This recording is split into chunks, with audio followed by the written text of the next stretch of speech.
Today's very special episode of the Bill Simmons podcast on the Ringer Podcast Network is brought to you by ZipRecruiter. Having a high sports IQ is important, as we find out every year during the NBA draft. If your GM doesn't know what he's doing, you are screwed. When it comes to hiring, you actually don't need a high hiring IQ. You just need ZipRecruiter. Their powerful technology scans thousands of resumes to find people with the right experience for your job. 80% of employers who post on ZipRecruiter get a quality candidate through the site in one day.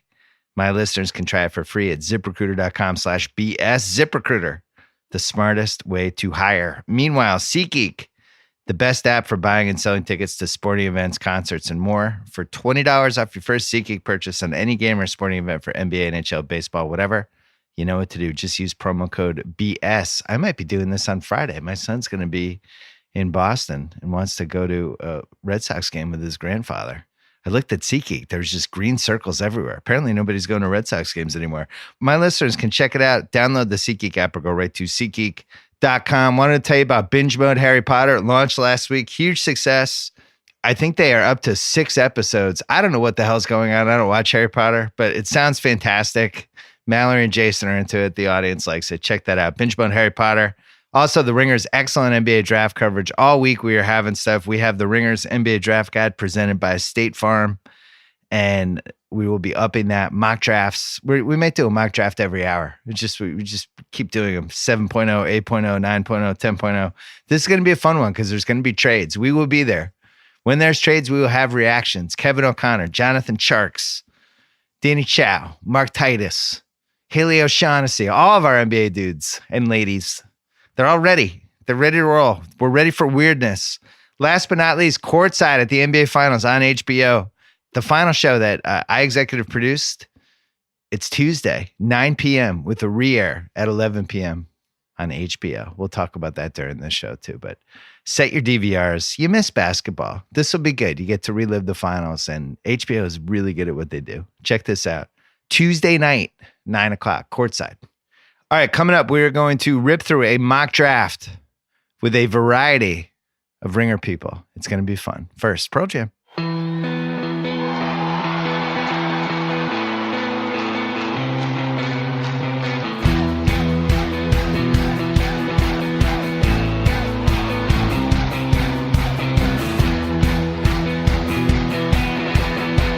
All right, it's time for the Ringer Mega Mock Lottery Draft. We're hitting the first 14 picks.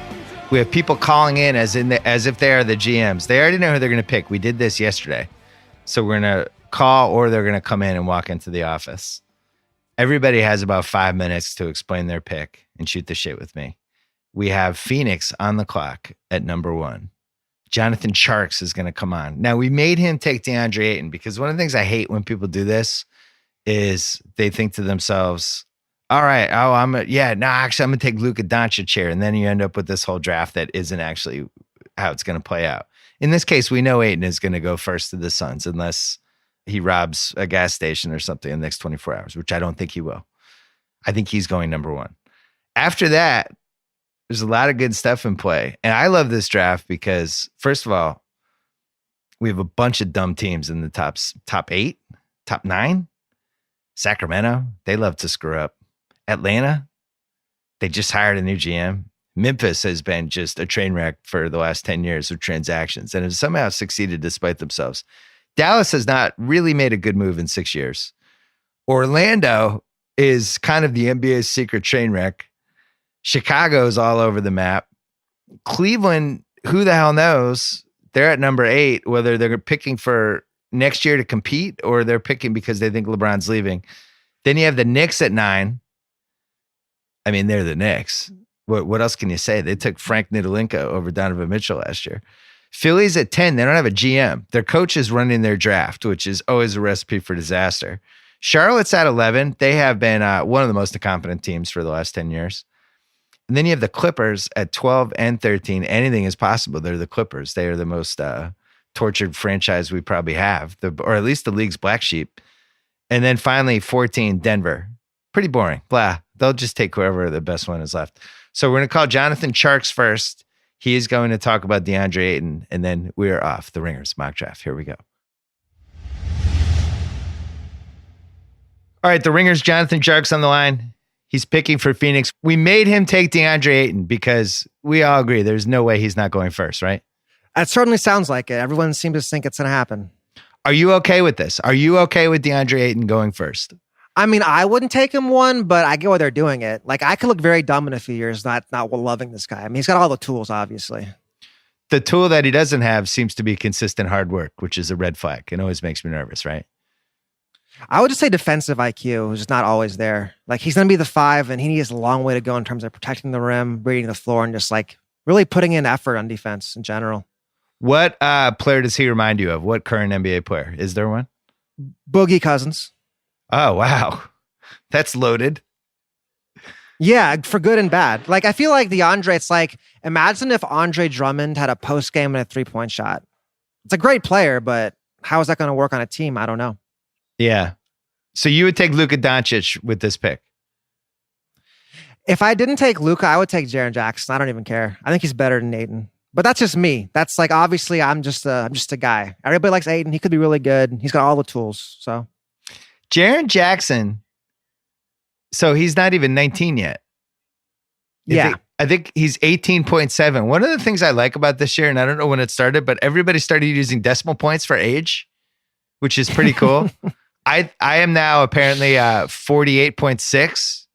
I'm fine with we want to go to decimals. It's cool. I remember when I was a kid being half a year old. I get that. 12 and a half. It's a big difference.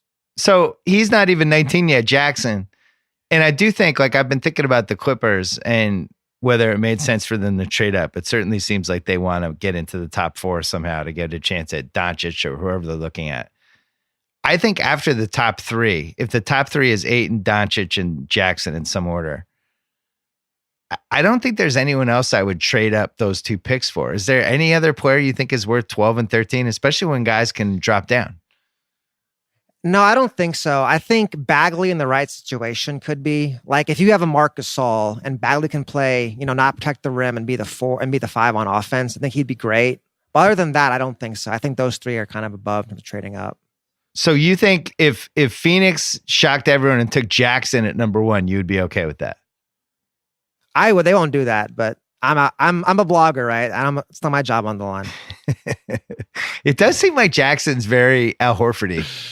And yeah, I would say, like, to me, the thing is, like, I want my 5 to be a great shooter and a great defensive player. And I feel like that's what he has of the other 5s. Whereas like Ayton, he's a post guy. Like, he's a great post scorer. That's great, I guess. There's so much old school, like, DNA in this draft of take this tantalizing center who probably isn't going to make it. We've seen that guy.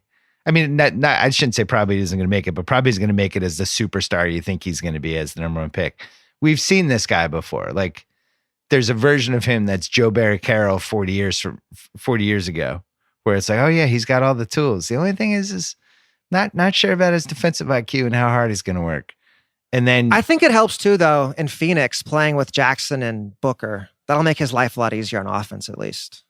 And there's a chance, if you put him in a good situation, maybe the upside for him is a little better than like what Boogie had to deal with in Sacramento, right? Like, if you put 19, this is a great spot for him. Yeah, if you put 19-year-old Boogie on this team, maybe his whole career goes a little differently compared to how it went. I do feel like, we never think about that enough with lottery picks and where they go, and then when we say after, like, oh, that guy was a bust, or oh, I can't believe they took that guy. A big part of it is where they go. Like, Tatum went to Boston last year. That was the greatest possible situation you could have ever gone into if you're Jason Tatum, where you have people who can shoot for you and take the offensive load off you. He got all these playoff reps. Like, that's like 100% of a win versus what Lonzo Ball had to deal with last year. Yeah, I think the big key for Phoenix is what happens to the 4 position. Do you play Josh Jackson there? Like, are you dumping Chris and Bender? Do you want to get like a veteran there who could help Ayton out? I think who they get at 4 will be very important for them this year and going forward. Well, maybe where the league's going, Josh Jackson is, I wouldn't say it's a 4, it's like a 3.5, but it seems like there's a lot of 3.5s out there now, right? Yeah, it's like, you look at like Minnesota, they brought in Taj Gibson to help Cat on defense, but then it kind of hurt Cat on offense because Gibson can't spread the floor. So can they find that guy who makes Ayton a better defensive player and still gives them room on offense to score. Hey, last question before you go. Dallas at 5, your team, you're there. If who are you hoping drops to number 5? I'm hoping Jaren goes or Luka, but that probably is not going to happen. Yeah, it seems like I'd be really surprised if the top 4 was an 8 and Doncic, Jackson, Marvin Bagley in some order. Yeah, that's what I'm thinking too. And I think that the draft really falls off after that, which is like, oh man, it's a bummer. Well, not for Kevin O. Page views. He likes Bamba. He's all in. They force fed the Kool-Aid down his throat when he was at those workouts. he's ready. He's watching those uncontested threes. Well, the thing is, here's why we love the draft. Sacramento could totally take Marvin Bagley at number 2, and then this whole chain events of just disaster. We're going to talk about that with Riley McAtee right now. Charks, as always, a pleasure. Read you on the Ringer NBA Draft Guide, and listen to you on the Ringer NBA show. You're coming into LA, right? Yeah, I'll be in tomorrow. All right. Looking forward to thanks seeing for having me on. All right, picking number 2, Riley McAtee, old Grantland teammate, original Ringer teammate. It's been the year of Riley. It's the Rams are good weeks. again. The Rams are good. The Kings are back. Maybe, we'll kind of. You're in the power seat at number 2. Yeah. We're in the seat where we get to decide what happens, at least with the rest of the draft. But the scary part is you're in the seat where you get to decide what happens, and it's the Sacramento Kings. Yeah, that part, it felt like it was going to be easy because it seemed like Phoenix was just going to make the choice for us. And now it's like, oh no. Right. No, not at all. There's Marvin Bagley rumors. There's Michael Porter rumors. There's that too. Yeah. But there was an Instagram photo with Vivek's son. Yeah, there was. With Doncic, who is the one you want, right? You want Doncic? I want Doncic, 100%. I'm taking Doncic at 2 if it's me. But yeah, that photo is from like June 5th or 6th, but he put it up there recently. And we just trying to mess with the King fans? Well, we didn't know that they had all met. We didn't know that Vlade and Vivek and Doncic had met in Spain at that time. So now it's like, oh, they got dinner together and they kept that under wraps. That's interesting. I tweeted yesterday, somebody posted video, Doncic won another tournament this weekend. Yeah. And he had a good game and, typical, did all this stuff. He looks like, at least in the DNA vicinity of Harden and Ginobili, some of the stuff he does. He's taller, so it's harder to kind of compare all the 3 of those, but that's how he plays. And he's just very herky-jerky, and he's always in control, and he's already a great passer. He's a step-back 3. And I think I would take him first, 100 times out of 100. He's also like the Kings. If you think of him on the Kings, they've never really had a great player like that except for C-Web. Boogie was stats great, but he wasn't great. No, he was... Yeah, it felt like at times that Boogie was putting up empty stats. I don't think that Doncic does that. He's special. He is just a playmaker. He's so creative. He's so skilled. And I get that it's like maybe the wow factor of like athleticism isn't quite there like it is with some of these other guys. Yeah. But you just watch him create. And it's like, man, that guy just creates offense. He makes things happen. As a fan of the team that owns your pick next year, I don't want you to take him. You want us to take like Jaren Jackson or Michael Porter. No, maybe I want you to take Michael Porter. Year. Yeah, I want you to take Michael Porter, and then he has like a herniated disc. Oh, God. We have the Celtics have it unless it's number 1, and then Philly gets it. Yeah. But I do believe that if Doncic went there, I think he could be worth like 12 wins. I wonder about the Fox thing with him and Fox and who has the ball. I haven't seen enough of him in Europe to know if like they have a traditional point guard on that team too.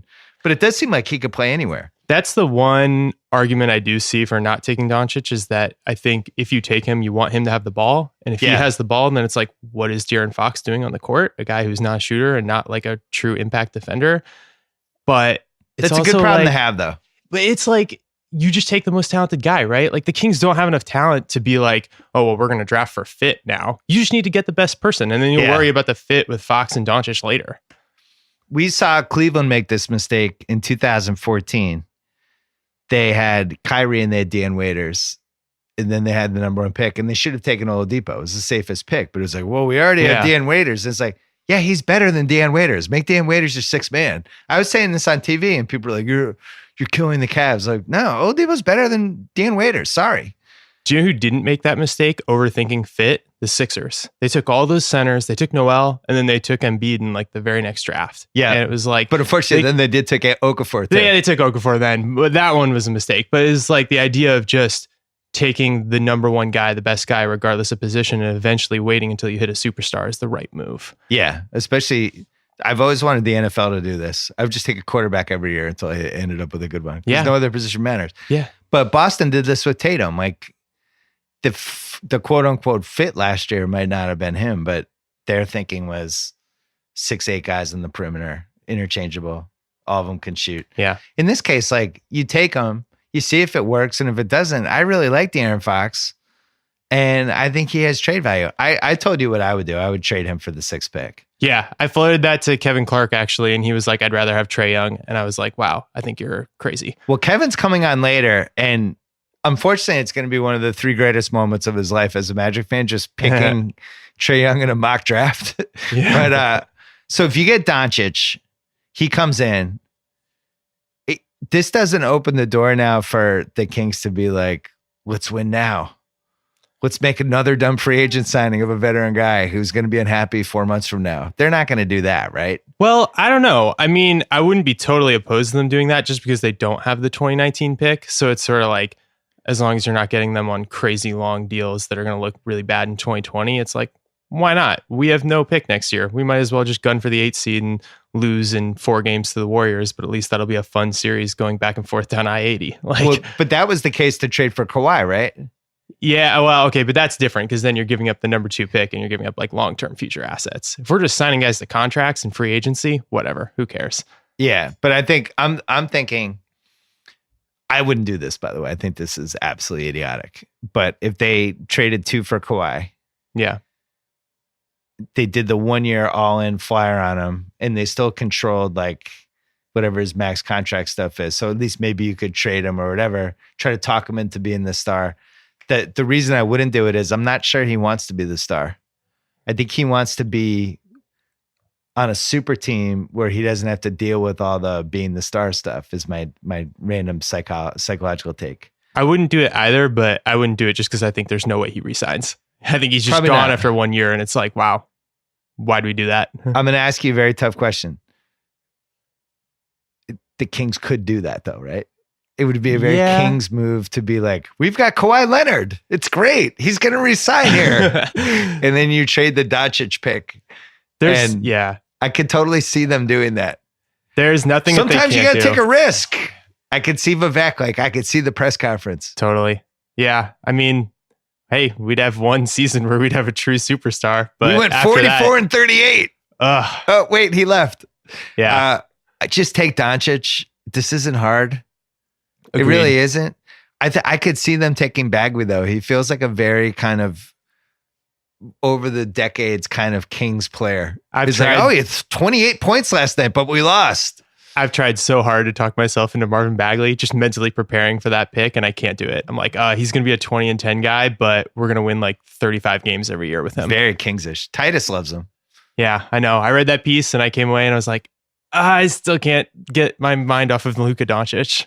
Worst case scenario is Porter, just because he has the highest injury risk potential by far. Porter at 2 is wild. You have to, if you want Porter, you got to trade down and get something else. He's got a bad back. Yeah. Oh, I wonder what the trade down is though. Yeah, I don't know. I don't know if it's available, but then it's just still like, man, you're passing on so many other guys who are healthy, who can play basketball right now. Well, I wonder if they could go 2 to 7 and then flip 12 and 13 for 7. Flip 7 for 12 and 13? 2 to 12. Maybe there's something where they end up with like 7 and 13 for 2. Yeah. Or I don't know. Yeah. I've come up with so many fake trades for this that I can't figure out what the hell's going on. I love the fact that Sacramento's in the power seat though. From a comedy standpoint, it's magnificent. But if this works out, you have the Rams as Super Bowl favorite. Doncic.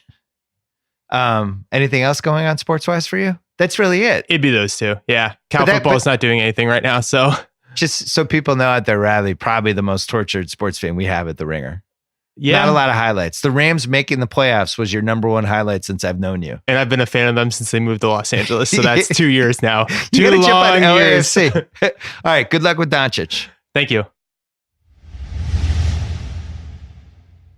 right. Number 3, Danny Chow. The Ringer's number one foodie, as well as the last remaining Dante Exum fan. Come on. You don't really have, who's your NBA team though? You don't really have one. I've never had one. You've been agnostic. Is that the right word? NBA atheist? Sure. Agnostic is probably the term here. Well, we gave you Atlanta for number 3 because we needed to get you in this mock draft, and remember, Brown doesn't know enough about the NBA draft. Off the board is Ayton and Doncic. Riley took Doncic with his fingers crossed, hoping the Kings would listen to him. And now at number 3, Atlanta, who do you take? Jaren Jackson Jr. Do you think he should be the number 1 pick in this draft? So there's a growing suspicion over the last couple of days that I think he might be the best player in this draft. Like, I think he has real potential to be the best player in this draft. You look at this Hawks team, which is kind of building itself as this team of the future. You know, they have Travis Schlenk, who's been with the Warriors for forever. He's the guy who, they credit as the guy who found Draymond Green. Yeah. They got Lloyd Pierce, the defensive coordinator for the Sixers last year. This is where you get your 3-and-D big man, the rarest commodity in the NBA right now. Would you say he's Horford 2.0? I think he's taller, right? I think he has that potential. He's 6'11", 7'5" wingspan, can switch out on the perimeter. He's probably as good at guarding guards as he is at rim protection. And I think he's the best rim protector in this draft. It does seem like he translates the most to the basketball that we watch. Yeah. Because when I go to the finals, I'm always trying to figure out which players could be in the game I'm watching. And he is somebody like, there's just no way if you have somebody who can shoot threes on one end, guard bigs on the other end, that's kind of the jackpot. Right. And it doesn't seem like Ayton can do that. Ayton is this old school big man that the success rate of those guys has been pretty hit or miss. So Ayton has been talking up the fact that, he was playing out of position at Arizona. He played right next to a center. He had to switch out on the perimeter, but there wasn't a lot of space for him to actually do what he can do. Yeah. But you saw with Jaren Jackson, he kind of had the same situation. He was playing next to a center. He was playing next to another, lottery guy in Miles Bridges. He found a way to make it work. Right. Yeah, and he's one of the youngest guys in the lottery. He's 18.7 years old. It's incredible. What's your decimal point age? I turn 27 in November. So you're 26.6? Something like that. Isaac, what are you? I'm 23.7. I love this Unreal. new decimal thing. Did we start it or did somebody else start it? This is definitely a Draft Express thing. We can't take credit for it? No. Damn it. Yeah. I really like the decimals. Gavoni was on this for a while now. Okay. All right. Yeah. Sorry, Gavoni. So Atlanta, Jaren Jackson, Dennis Schroeder.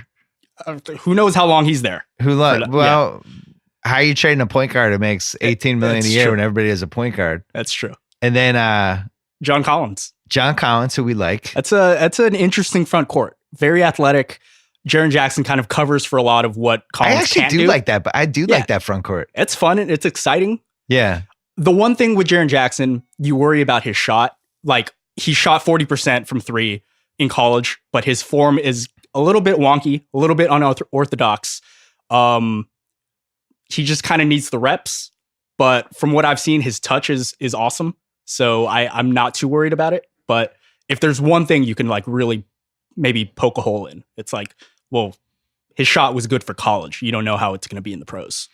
Yeah, the 40% college thing, I never get too carried away with Right. that because that's such a small sample size. It could be like 41 for 102. Mhm. Meanwhile, like if he missed 3 shots, now it's 38, Yeah. But at least he makes them. I mean, you want to know he's in the vicinity. And it seems like he's a good character guy too. Mhm. Yep. If I was picking one, I don't know what I would do if I was Phoenix because it really does seem like this is the kind of guy you'd want. Yeah, But then if you put the number 1 bullseye on him, then it's like, oh my God, I can't believe they took him 1. And now there's all these pressures in. This scenario is the best scenario for him. He goes to Atlanta, he's third, he's under the radar. They're going to suck for 3 more years. Mhm.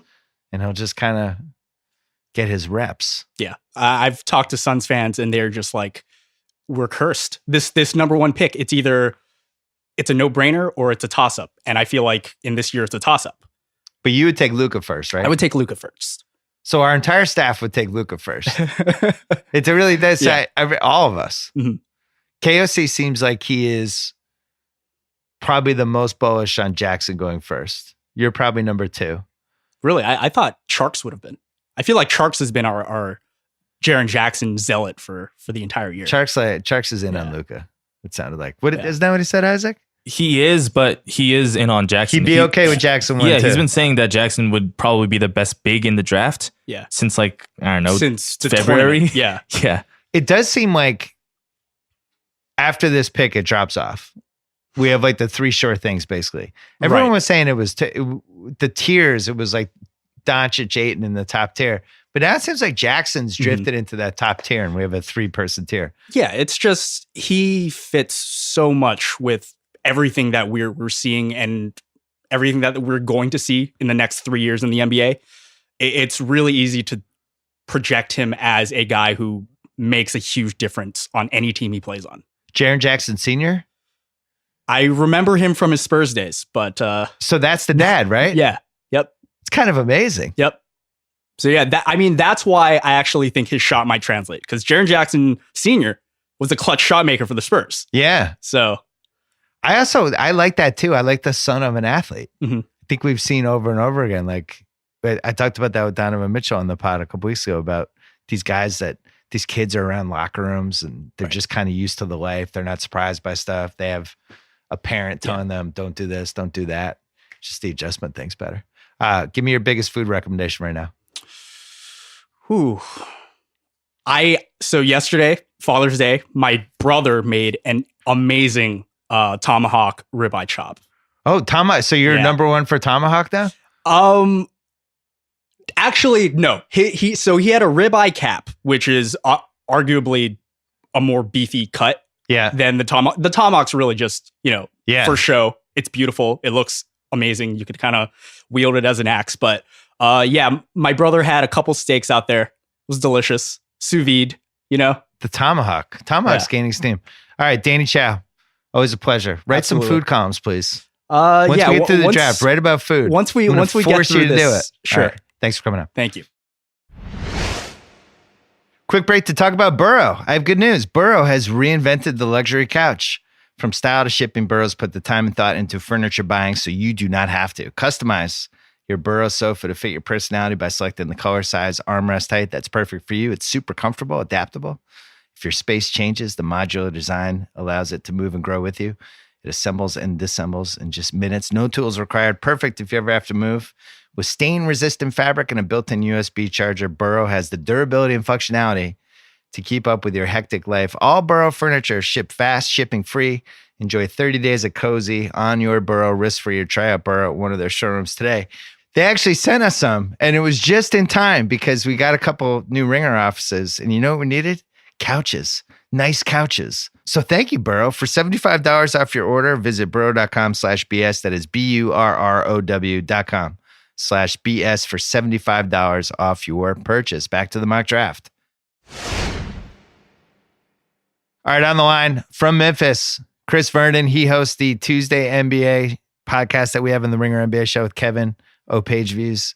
Chris Vernon, Memphis, it looks like it's a top 3 draft and then it drops off and Memphis has the 4th pick. What are you rooting for to happen as you look at this? I'm rooting for Marvin Bagley to be available at 4. Okay. Explain yourself. He's the best player in the draft. Whoa. I don't know what people I don't know what people need to see. This guy was getting like 30 and 20 against Virginia. There's like teams that couldn't get 30 points against Virginia. Like at what point in his life have you ever watched a basketball game that featured Marvin Bagley and did not think that's the best guy on the court? That's happened since he was like 10 years old. So I honestly have no idea what everybody is watching. Wow.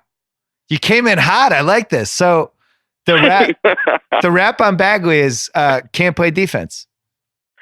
Yeah, that's the rap on James Harden and the rap on Steph Curry and the rap on like Damian Lillard and like almost every awesome player in the league outside of Kawhi Leonard, Jimmy Butler, and a handful of others. I'm unconcerned with that. And by the way, one of my favorite players of all time and a guy that is going to have a statue in front of FedEx Forum is Zach Randolph. So please don't tell me about throwing a guy in a pick and roll. If my guy can get me 25 and 18, I can live with the fact that, and I think honestly his defensive missteps are overrated. Played with like 5 freshmen. They played zone all the time, and people blame it because it was blame Marvin Bagley for him having to go to zone. I think that's goofy. He plays with a motor, and he's not. And you get a coach that can coach him up. I don't think he is an unwilling defender, and he's certainly not athletically deficient. I can fix that. So we just watched the finals. I always like to project these guys in the finals I just watched. I could see him on the Cavs, right? He could have played there. He would have been the other forward with Kevin Love and LeBron, getting points, probably getting burned on defense like everybody else. Where does he play on the Warriors? Could you see him in the Jordan Bell spot? Oh, for sure. Okay. Yes, he could play either. Because the other thing is the last line of defense is what? Getting the rebound, right? You get a stop, you get the rebound. And this guy, and in fact, you see, if you can grab rebounds every single game that you play, right? Like that's the other thing about the whole defensive knock. I don't think there is a team in the world that Marvin Bagley can't get minutes for. You know, I listened to your Kyrie podcast, and I was thinking about Bagley the other day because in the midst of that, you know, Coach K said he's been at Duke 38 years, and I've had one other guy like Bagley, and it was Kyrie, and he only got to play 8 games. Yeah, so I don't think Coach K's putting his name to that. He's had all manner of great players over the last couple of years, even, and he's putting his name to it. So Titus loves him too for us. Titus is coming up later to do Cleveland. I am in the camp of it depends what team he goes to, because I could see a scenario where his entire career he's just a good stats for bad teams guy. But I like this Memphis fit for him, especially. Oh, he's perfect next to Gasol, especially because they got Gasol stretched out to the 3-point line. Oh yeah, I mean, it's exactly what they had with Debo for so many years. Yeah, but a little more, more athletic though. Oh right, it's the dream. It's the dream. So I cannot believe he would be available at 4. That would be insane to me. But hey, I'll take him. As we know with Memphis, though, they're prone to do really dumb things. It's the franchise that took Hasheem Thabeet over James Harden and Russell Westbrook. That happened. That was an actual NBA event. Oh, was that no? Steph Curry was the next year, right? No, same year. Oh wait. Oh, you're right. It was Westbrook wasn't in that draft. No, it was James Harden and Steph Curry. Oh yeah. Yeah. Well, they took Kevin Love and then flipped him for OJ Mayo. Yeah, that happened the year before. The Westbrook year. Yes. And somehow Chris Wallace, the guy who did both those things, still has his job, which has always been incredible. But as we've known, we've said this. I think you were the one who coined this. When the apocalypse happens, the only people that will be left are Chris Wallace and some plants, and that's it. But in this case, the Grizzlies have had this just horrible run. But now, if they can get Gasol and Conley healthy, which I am dubious of that, I think those guys have a lot of miles in them. But let's say they are. Let's say they bring Bagley in and he can produce right away. They bring Tyreek Evans back. They have a couple role players. They sign one free agent. There is a case for them to win somewhere between 40 and 45 games, I would think, right? Well, and the other thing is they've got the 32nd pick, which is a great pick. Yeah. So you got to nail that too. Right? You've got to nail that too. There's always someone available at 32 that can end up really helping a team. Same way there's always somebody at 4. I was looking at this the other day. I'm trying to talk myself into having the 4th pick isn't that bad. Almost every year over the course of the past decade, you can go through the top 3 and we would redo them. The only one that you could argue is probably 2 years ago when it went Ingram, or it went Simmons, Ingram, and Jaylen Brown. Yeah. But by the way, everybody thought that the Celtics were goofy for taking Jaylen 3, right? They wanted Chris Dunn or they wanted Dragon Bender or whoever it might have been. But virtually every other year. So the point is, there's always somebody better than the top 3 available at 4. You just you got to nail it. Yeah. And the problem is with Memphis, I could totally see them taking Michael Porter and you having a conniption in your next podcast with us. Oh, listen, no, my great fear is that they trade back a couple of spots to take somebody that they say they really like, and get another starter from another team to get off the Parsons contract. That they used the most valuable asset that they've had in order to make up for a former mistake, and then they justify it by saying, hey, we got 2 starters out of this draft. Yeah, that's a classic NBA thing where you make a horrible mistake and then you give up an asset to try to save the horrible mistake, so it ends up being the double horrible mistake. I remember Matt Millen or Steve Mariucci one time on the NFL Network. He was talking about Joey Harrington, and they were talking about how, remember when they took all those receivers over and over again? And he said, the mistake wasn't all of the receivers. We never admitted that Joey Harrington was a mistake, and then we just kept trying to make up for it. We kept saying that Joey Harrington's not good because he doesn't have receivers. And so it's always a fool's errand to try to make up for a mistake that you've made. Last question. Which player would you be most excited if they fell to you out of the top 3? Or you would still take Bagley no matter what? 3? Yeah, Doncic would be the next one. Yeah. Yes. Because there's a Doncic scenario. would be the next one. Just because. Yeah, and I'm turning in an article today, actually, to you guys about guys that, like, we'll always look back and we're going to see that there are guys that failed and we'll go, maybe we should have seen it coming. Yeah. And so maybe with like Ayton, it's a motor, or it's Jackson, he only played 21 minutes a game, or whatever it may be. But I see no scenario in which Marvin Bagley is a failure, and I see no scenario where Doncic is a failure. He's just too good at basketball. All right, Chris Vernon, thank you. All right, Jason Gallagher is here. Yes. Our very creative person behind the scenes in the video thing. You've seen him pop in some videos. Yeah, occasionally. I try to stay out of it, though. You do. What part of your job is you do NBA Desktop for us every week? That's true. I made a controversial appearance on Friday's Desktop with Tanya Hubbard. We were filming each other. It got very dark. That was beautiful. That was beautiful filmmaking and decision making. It really was. It was like a Fellini movie. Yeah, it was. So Dallas on the clock at 5. Yep. Chris Vernon just took Bagley at 4. Mm-hmm.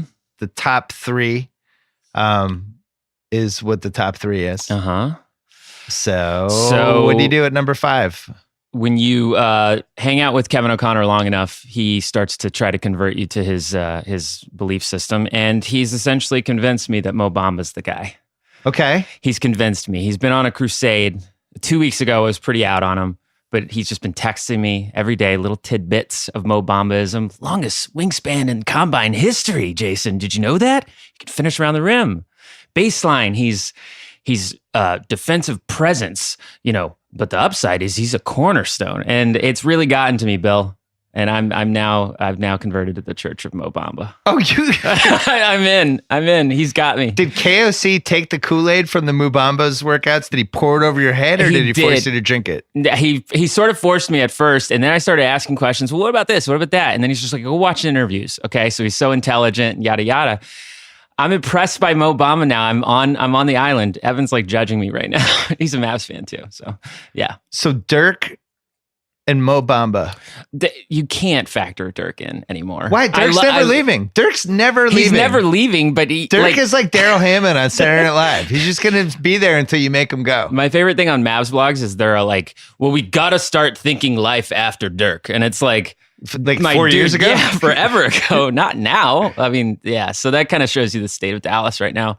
Yeah, I'm really I've bought into Mo Bamba. I have. I think that everything KOC says is very intriguing. I think that he's probably the most conservative of the picks. Like everyone has like this downside, and for him, it seems like at worst he's just going to be like a presence on defense, which is great. I don't know. That's kind of where I talked myself into it. And then I watched really sad times for the Mavs. It really, really is. And no party wants to take Trae Young and hope that every part of me. But if I'm Steph a real Curry. GM, then no. But if I'm fake GM, Jace, I was just talking with Shoemaker about it. Trae Young, totally. Are you kidding? I went to college in Oklahoma. I used to gamble like every fucking night. I would totally go for Trae Young. But does it bother you that the Mavericks haven't made a good move in 6 years? It does bother me. Thank you for asking. Because that kind of opens the door for a lot of possibilities at pick 5. It does. So obviously the dream scenario is that Doncic falls to like 4 or something, and then you are able to trade 5 and like Barnes for Parsons' terrible contract and hopefully get Doncic. That's the goal. Many people in Dallas don't want to do that. I've listened to a lot of Dallas sports radio. So Doncic falls to 4. Yes. You flip Barnes. Mm-hmm. You take Chandy back. Take him back. He and Q's just back out on the town. Let's go. And the goal is just Doncic. Yeah. I would do that in 5 seconds. 5 seconds. What am I losing with Harrison Barnes? There's so many people in Dallas that are like, Barnes is a cornerstone. Don't touch it. I'm not kidding. A cornerstone of what? That's what I've been trying to say. Maybe if you're close, he's a good guy to have, but not if you're as far away. Like the Mavericks are far away. He is one of those frustrating guys that on the right night. Yeah. Like I remember the Celtics played in Dallas during the winning streak. Yes. And it was like just kind of Barnes taking us on. And Barnes can look really competent sometimes. And you're like, wow, this guy, Barnes. He's good. But then the next game he'll have 3 points. Nah, he's one of those guys that's like great leader, great presence, can do some stuff, but he's not. Oh my God, I would trade him so fast. And then I would go to sleep so heavy and easy if I knew that I could trade Barnes and it would wind up with Doncic in a heartbeat. That's a really interesting trade. That's the one that's swirling probably the most. I could see in the Dallas. Grizzlies doing that. Yeah. No, totally. Because you get Barnes. Yeah. Then you get whatever you get at the 5th pick. You get 2 starters Yeah. out of it. And you get rid of the Parsons contract. I would do that. Yeah. And I mean, Great trade. Great fake trade. Great. Hey, You've been guys. the fake trade of the day so far. Thank you so much. Yeah. Barnes is great. If anyone from Memphis is listening, Barnes is great. He's great. You'll love him. He's a great role player. Yeah, He'd be the 3rd best player on a title team. Yeah, exactly. Actually, you could say he was the 4th best player on a championship team. Totally. At times, maybe 3.5. I don't know. Just don't watch game 7 of the 2016 finals. Yeah. Or Just game erase that 6. from. I'm going to flag all those on YouTube since I know how to do that now. So Mo Bamba, Uh-huh. Dirk Nowitzki, Barnes, Wes Matthews, Yeah. and Dennis Smith, who we have no idea if he's good or not.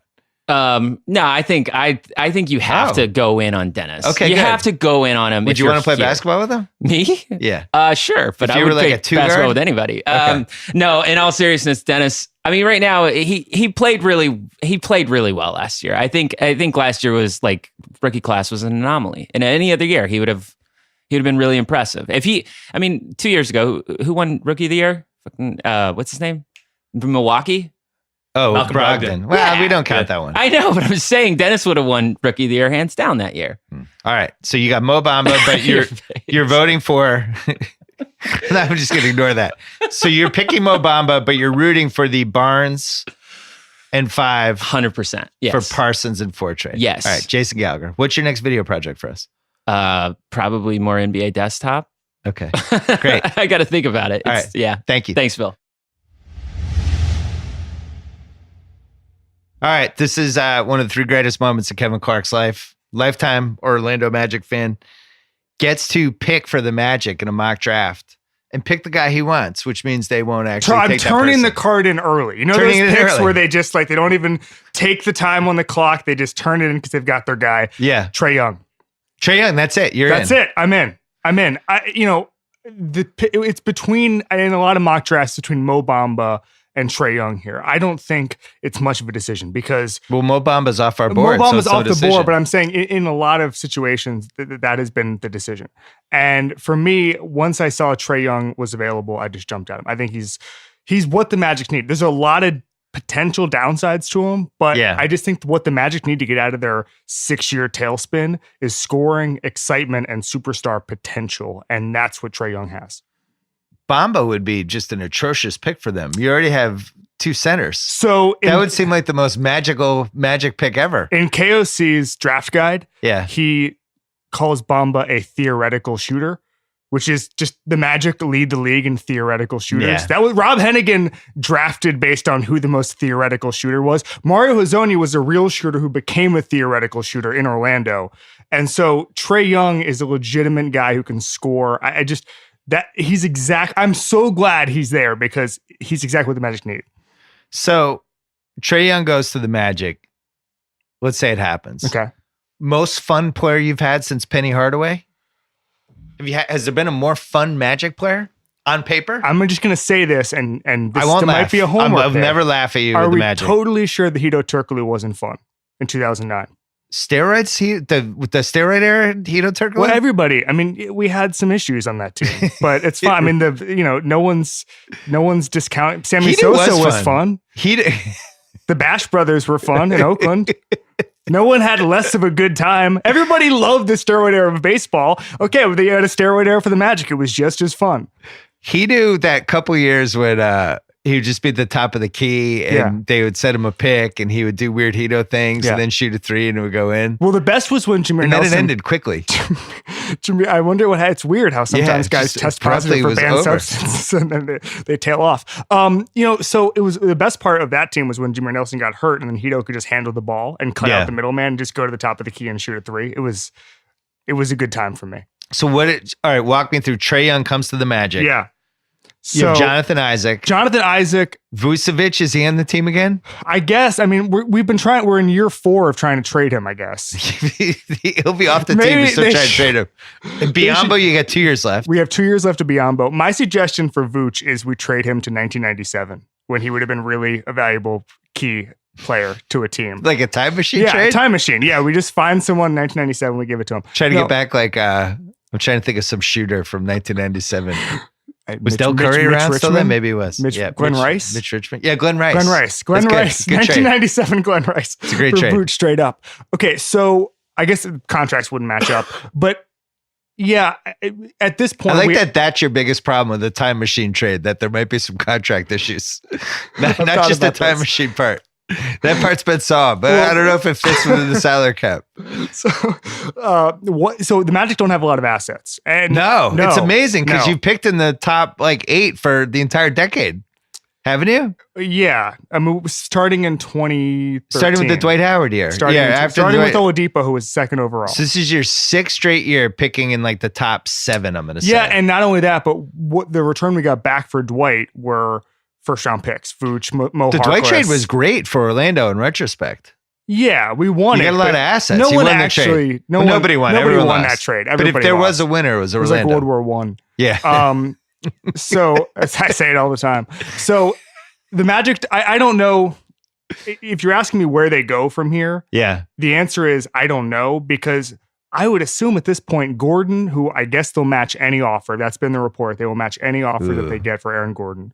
I'm okay with it just because we need to keep any semblance of talent that we have. Okay. You know how I stand. If I was other teams and I hear that Orlando says that, I would just immediately max the offer. Yeah. Just screw them over. I don't think the Magic need any help screwing themselves over. There. I think it's going to be okay. Guys, we've got this. We're good. So you have Isaac, who only played 30 games last year. We like Isaac, though. We like Isaac. He's clearly the leader in the clubhouse for off-season puff pieces. He's putting on muscle. He's in the gym. Working on his 3-point shot. 3-point shot. I'm all in on the puff piece circuit there for Jonathan Isaac. So I think we like Isaac, but again, 30-game sample size, you never know. He established himself as a perimeter defender, which I like. I think Clifford can, and one of the reasons I like Trae Young is I think that Clifford can scheme the defense into a point that it's okay. The fact that he's a limited defender doesn't worry me. I think that a Steve Clifford team can carry a Trae Young on defense. Okay.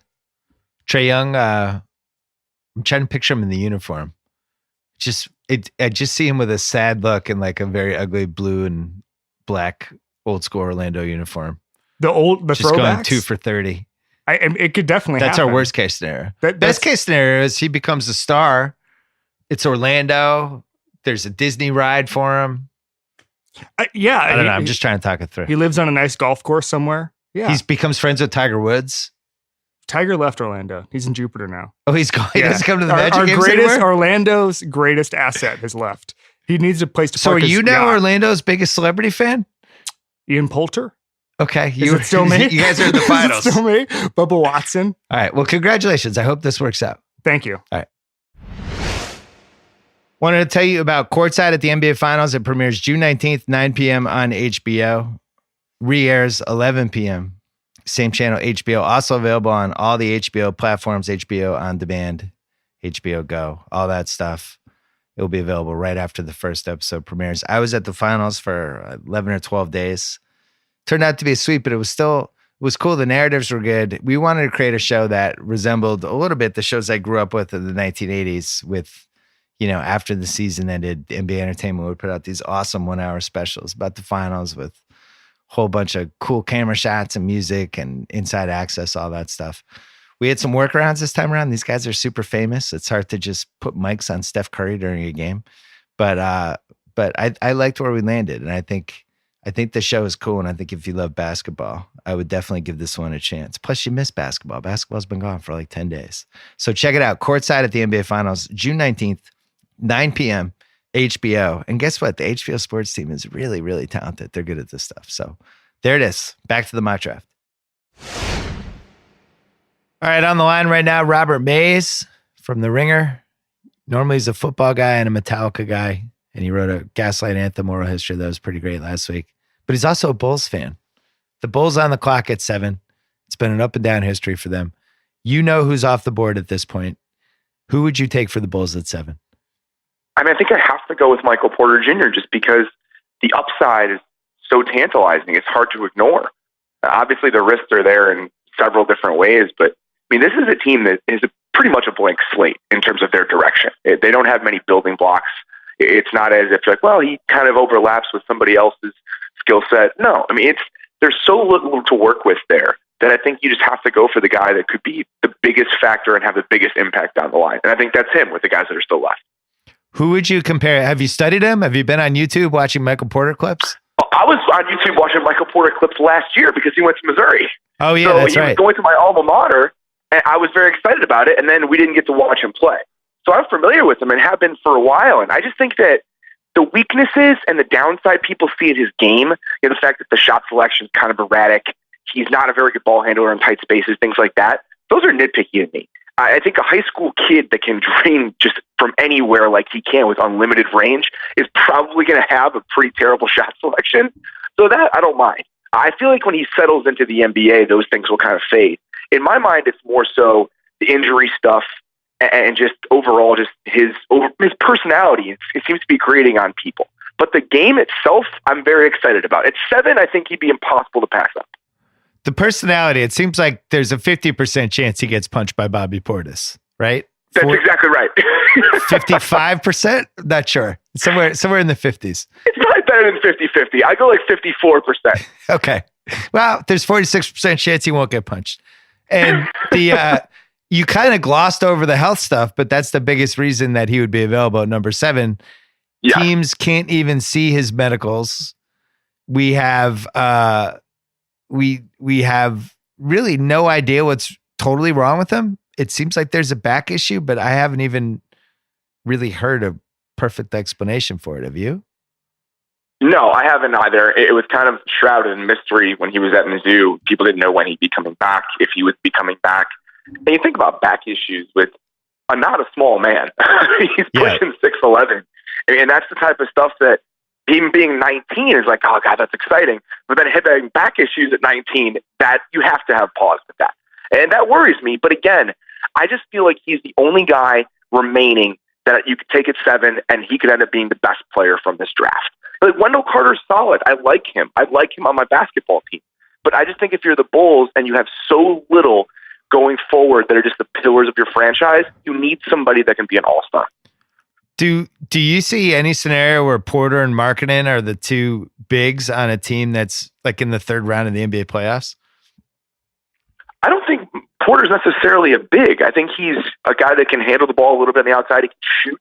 I think that's fine. You just need the right players alongside them. I think you need, and the fact that Chris Dunn got a lot better last season, I'm not saying Chris Dunn is the building block of a playoff team, but a defense first point guard, somebody like that, you need a really solid, defensive big man to pair with those guys. But I think that the type of team can exist that you'd be excited about if those were your two best players. Okay. I'm less excited about that than you. I'm just trying to picture. Fine. I don't have much to work with right now. You got to give me it when I have a chance. There's not much to be excited about with this franchise. I can tell you that right now. This is the best option, I think, at 7 that they could have. You wouldn't trade up or trade down? No, I don't think so. I mean, if Porter's there at 7, I think that would be the scenario that I'm happy with. Would you trade back to like 12 and try to get Tobias Harris for 7 if the Clippers were over the moon about somebody? Not if Porter was there. I'd rather have Michael You're Porter. really at in 7 on Porter. there. Was he was the number one high school player a year ago, right? Yes. And that's the thing. I just don't feel like we're that far removed from him being the guy that everyone loved. And it's so hard to turn away from how well he shoots at that size. And he has the requisite athleticism to be a good defender in the right situation. I just feel like there's too much there to walk away from if he's around at 7. Would be the best case scenario. Would you do Pilates with him to build up his core to reduce the pressure on his back? Sure, that sounds great. I'd probably have to start working out again anyway. So if he wants to come up here and do it, he's already here actually. I think he lives in Chicago. So yeah, if he's down, I'm available. Would you take him to Soul Cycle at 6 a.m. with your girlfriend or no? I don't go to Soul Cycle, okay? Soul Cycle is not what I do. Soul Cycle is kind of weird. I'm not going to get into the particulars of my workout routine, but if he would like to be a part of it, then I'm more than willing. All right, so this is a bonus for Michael Porter. You'll be workout, but you'll be like Hans and Franz. You'll be workout buddies. Just going That sounds out. great. If he wants some help, like, getting to know Chicago, if he wants me to show him around, that's fine. We're still in the NFL offseason. I've got some time. I'd be more than willing. How would you describe your feelings about Gar Forman and John Paxson in one word after all these years? Complicated. Okay. I mean, it seems like you might have won the Jimmy Butler trade. I don't know. There's way too many emotions involved with that for me to just come out and say, yeah, it was a clear victory. It's not bad. The fact that Markin has actually turned into a useful player. I mean, all that stuff is exciting and I'm happy about it, but I still watch Jimmy Butler play and just get pangs into my chest because I miss him so much. Yeah, but I think he would have been unhappy in that whatever you could have gotten for him would have just started to drop as the next 2 years went along, would be my takeaway. It was time. I mean, I wouldn't have been upset if it had happened the year before, just because I think that something drastic needed to go down for this team to get out of the muck that it had been mired in. And this was it. That should be your next Ringer oral history, is just what the hell happened on the 2017 Bulls. The weirdest chemistry team of all time. I don't want to do that. I don't want to know. I have no interest in delving into that. That's like my own personal hell. No, thank you. Give me another assignment. I'll take it. But that's not what I'm going to wade into willingly at all. The over-under on guys getting their jaw broken by a teammate was probably like 2.5. So you went under on that. You only had 1. But it could have been more. Great. Could have been real more. Rosy outlook. Robert Mays, always a pleasure. Talk to you soon. See ya. All right, the Ringer's Mark Titus on the line, host of One Shining Podcast, America's favorite college basketball podcast. Although now it's more. Now it's more than just college basketball. You know what the order has been so far. I think you didn't hear the rest of this podcast, but I think you would have enjoyed the most of any moment during the podcast. Chris Vernon passionately declaring Marvin Bagley the best player in the draft and being in disbelief that Memphis got him at 4. So you have a partner in crime on that. You're picking for Cleveland at 8. You have 2 choices here. You can pick the player that you think they would take if they thought LeBron was coming back, or the player you think they would take if they're hedging their bets for if LeBron comes back or if he leaves. Either way, they'll be happy. So what did you decide? So first of all, I think they have to trade the pick, right? Like if we're talking like the real draft, if they're trying to keep LeBron, like they have to get more talented players. LeBron is not going to get excited about whoever they pick at number 8.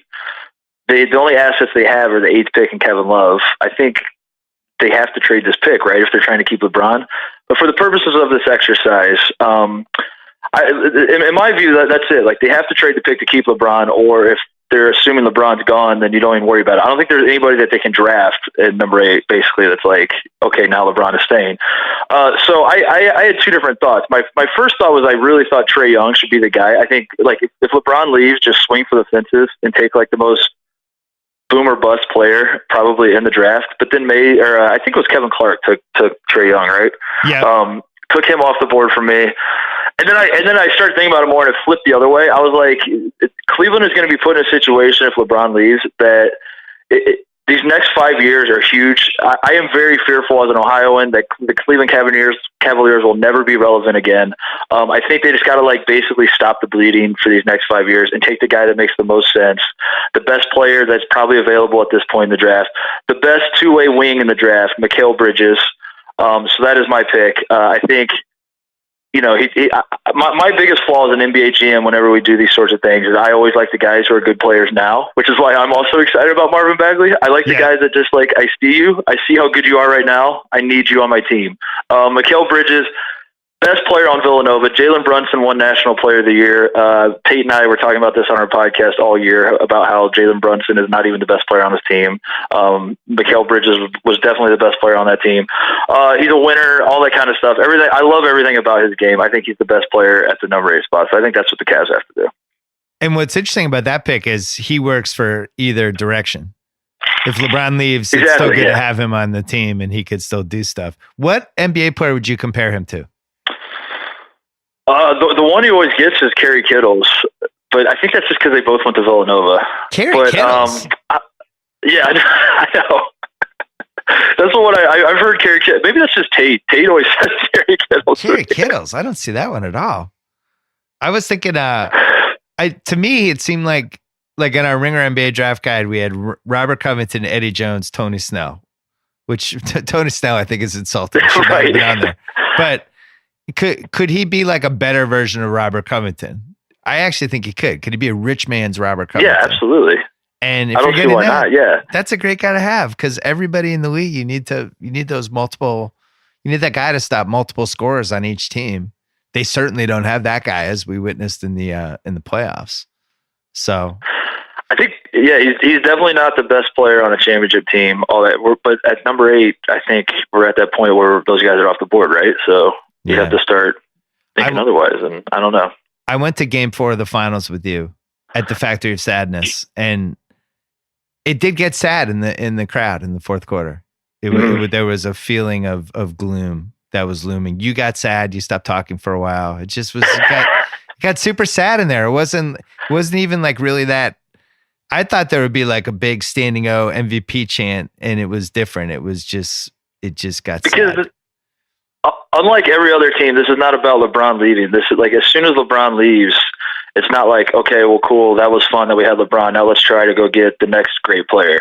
I think there's this understanding that when LeBron leaves Cleveland, the Cavs very well may be irrelevant for the next 2 decades, if not longer. Yeah, and that's I think playing into it. So, well, if you're still on pace of winning a lottery every 2.5 years, I think you'll be fine. That's basically what's happened since 2003, right? You've won 4 lotteries in, I guess that would be every 4 years. So you just got to keep that pace for the rest of the decade. Do you think there's any chance? I'm trying to think what the trade would be. I think Love would have to go in whatever trade it was. And I actually think he's underrated. And I was thinking about Indiana, your other favorite team. Is there a Miles Turner, Kevin Love type trade that would carve out some cap space for Cleveland? Then you get Mikal Bridges and you just kind of sell LeBron on a younger team that he can grow into. I like that trade for both teams. I don't think LeBron likes that though. You know, you that think would he's be out? If I'm LeBron, yeah, he's out. I honestly think the only way they're keeping LeBron is if they find a way to get, like they have to get like Kawhi or something like that of that caliber, or Paul George or something. They have to swing for the fences, and the problem is they have no assets. So yeah, that's a problem because you need assets for trades usually. Yes, it's usually how it works. Yeah, I don't know if CJ McCollum is enough to keep him. Like if Portland for some reason said, "Hey, cool, we'll trade you CJ for the 8th pick," which I don't even think they would, and then they'd have to take one of the terrible Cleveland contracts back. I don't think that's enough. I don't think they have enough to get Kawhi, and really, all you have is guilt. That's what you have to play this time as an entire city. You just have to make him feel bad. I'm crossing my fingers. Trae Young falls to Cleveland. He's terrible for like the first 2 or 3 years, and they run it back with winning the lottery those 2 or 3 years, and they just start staying, and that's just kind of their path. And then suddenly Trae Young figures it out, and in like year 5 or 6, maybe that's how they come back. But anyway. Right. So One Shining Podcast Tuesday on the Ringer Podcast Network. You and Tate Frazier will be doing all of your last minute draft stuff. I'm looking forward to that. Thank you for coming on. Yep. One more break to talk about Callaway. They've been a terrific partner for us since day one. Their new Rogue driver, relatively new, delivers exceptional ball speed and real breakthrough in driver performance. Check it out at CallawayGolf.com And for the best in professional golf talk, check out the Shack House podcast with Joe House and Jeff Shackelford. It is presented by Callaway on the Ringer Podcast Network. They broke down the U.S. Open as it was happening. Sunday night, they had the big reaction of Brooks Koepka winning his second straight U.S. Open. Pretty great. I was also excited that Curtis Strange was realized that nobody now, he's not the back-to-back guy. Now it's Brooks Koepka. Brooks Koepka. Hard name to say. Phil Mickelson's complete meltdown on Saturday. DJ not being able to get it going. They talk about all that in the Shack House. Check it out. The Shack House podcast presented by Callaway on the Ringer Podcast Network. All right, back to the mock draft. All right, the Knicks are up at number 9. Woo! If you've noticed, a recurring theme on this podcast is that the Ringer has a lot of sad, traumatized NBA fans. None more than this man, Jason Concepcion. It's been a tough haul. Low these last 15 to 18 years. It might even be more than that. Might even be more than 19 years? It might have been more than that. What was your last happy Knicks team? I guess 2013 was fun for about 6 months. That was fun. Linsanity was great for 3 weeks. Yeah. And then I'm trying to think. The Carmelo fight was awesome. I enjoyed the Carmelo Marty fight. Collins. Oh man, Marty Collins. Let me tell you, Larry Brown loved Marty Collins. Yeah, he really did. Spreewell give the finger to Dolan was fun, even though you're the recipient of that. I enjoyed that quite a bit. I think he became the avatar for all of us Knicks fans in that moment. Rough century for Knicks fans. It's been tough, yeah. Last year, the Knicks took Frankie Nicotine, I love who we haven't given up on. There's no reason to give up on him. Yeah, he's the offense needs to come around, but he's already one of the elite defensive players in the league on the perimeter. He's shades of Mookie Blaylock. I love Mookie Blaylock Yeah. for the name of Pearl Jam before they were Pearl Jam. Right. So the problem with the Knicks is they screwed up last year's draft. They took Frankie Nicotine, who we like, but Yes. didn't take Donovan Mitchell, who That was is a game-changing young player. Has become increasingly tougher in the rearview mirror to look at that.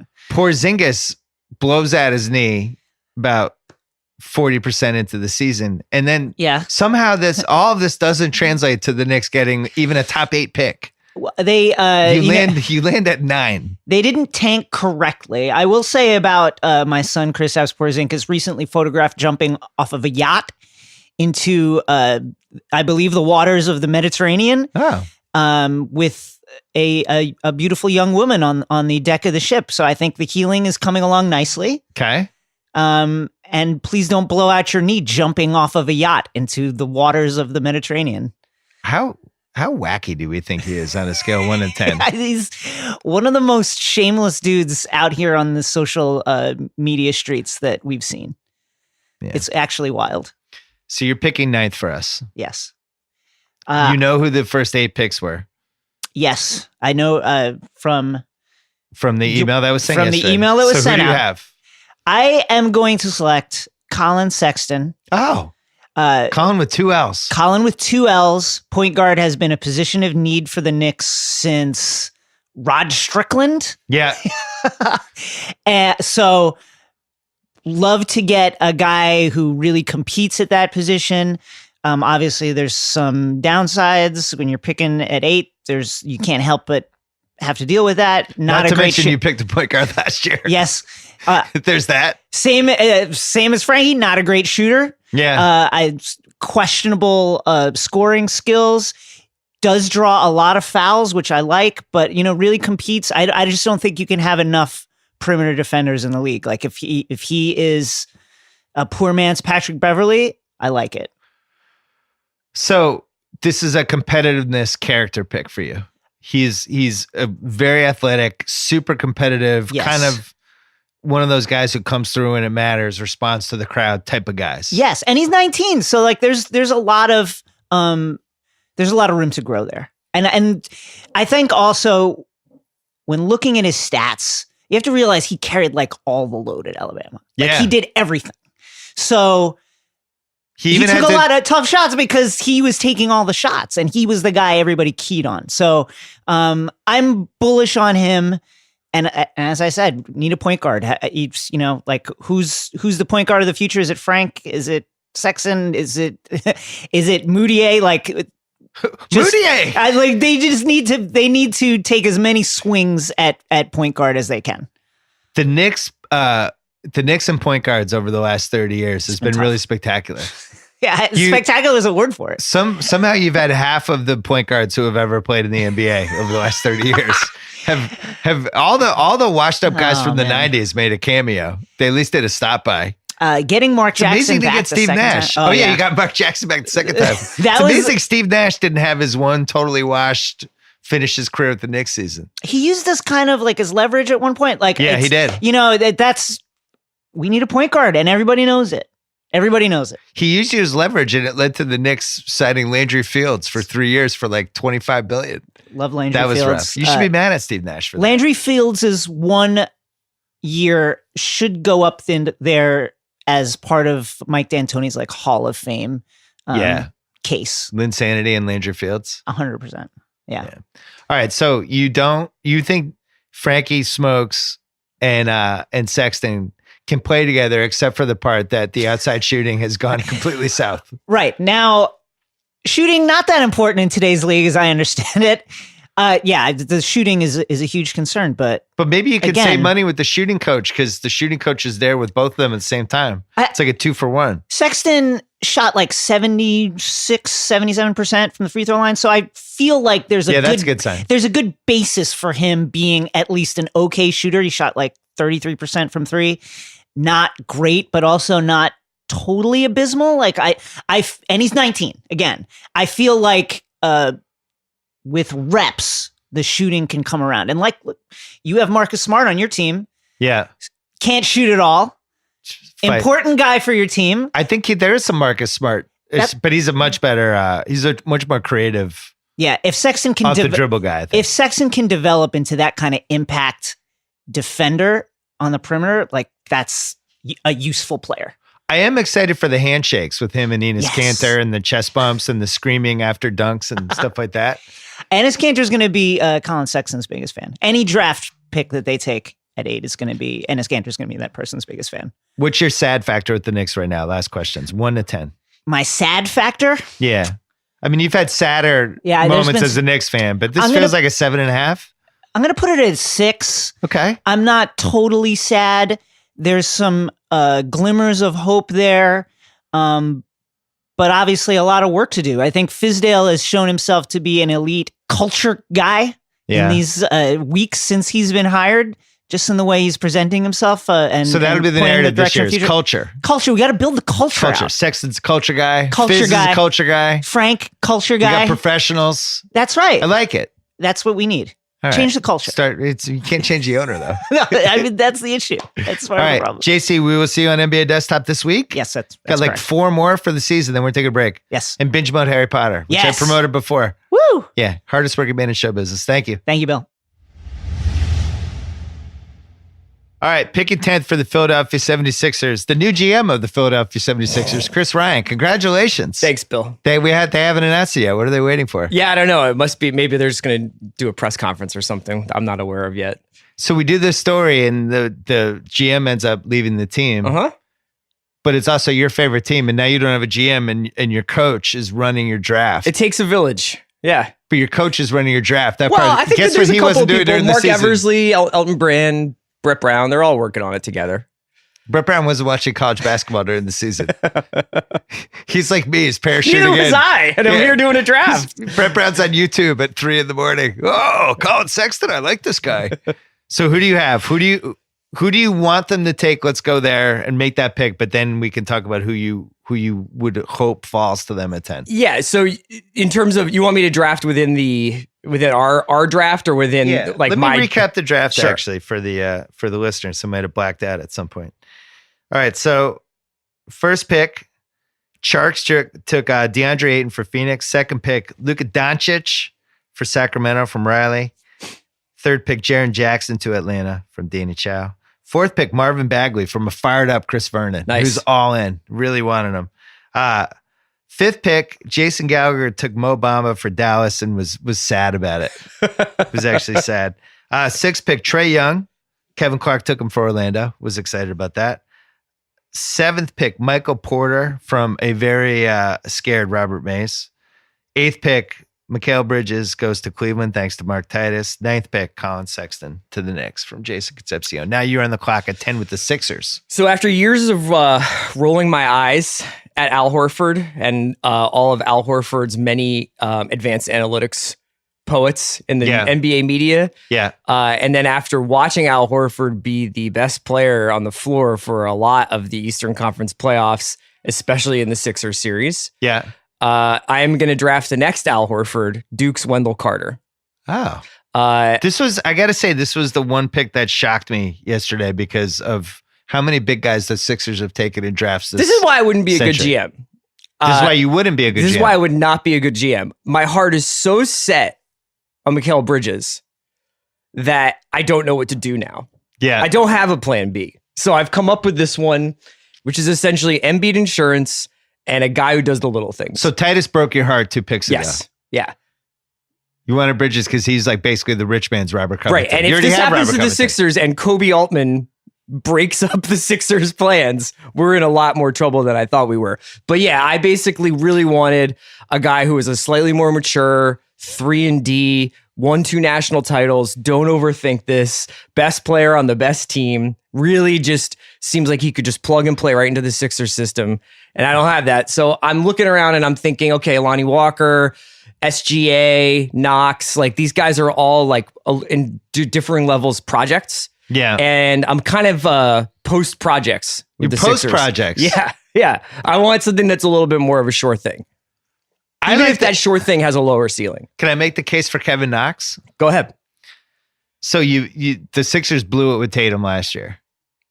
Knox is not going to be as good as Tatum, but does some of the things that Tatum would have done hypothetically on that Sixers team last year. The Sixers had him. It's like a second chance, and he's young. He's, I think, the second youngest guy in this draft out of the Jaren Jackson in the top 14. He's not even 19 yet.